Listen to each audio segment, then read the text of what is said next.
पूजा में प्रयोग होने वाला चावल अखंडता का प्रतीक होता है, यानी कि टूटा हुआ चावल प्रयोग में नहीं लिया जाता है। जबकि जो पूजा में गेहूं जो है वो आटे के रूप में लिया जाता है, तो ये अखंडता का प्रतीक नहीं है, जबकि चावल अखंडता का प्रतीक है।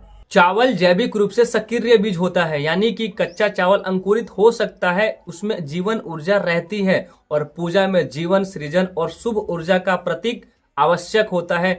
जबकि गेहूं पूजा में प्राय पीसकर ही प्रयोग होती है, जिससे उसके अंदर जो ऊर्जा का जो प्रतीक है वो खत्म हो चुका होता है। गेहूं में ग्लूटेन प्रोटीन होता है और ग्लूटेन नमी के साथ मिलकर फर्मेंटेशन यानी कि खमीर बनाता है, और वैज्ञानिक रूप से फर्मेंटेशन माइक्रोबियल एक्टिविटी है जो पूजा की शुद्धता के अनुकूल नहीं है। जबकि चावल ग्लूटेन फ्री होता है और इसलिए रासायनिक रूप से अधिक स्थिर है।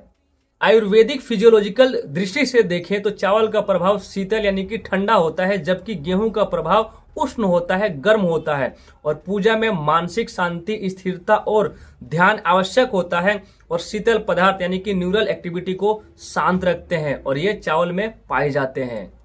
चावल का कणीय ढांचा साउंड वाइब्रेशन को एब्जॉर्ब और होल्ड करने में ज्यादा सक्षम होता है, इसलिए मंत्र उच्चारण के समय उत्पन्न ध्वनि तरंगे चावल पर अधिक समय तक प्रभाव छोड़ती हैं, जबकि गेहूं पर यह प्रभाव कम होता है।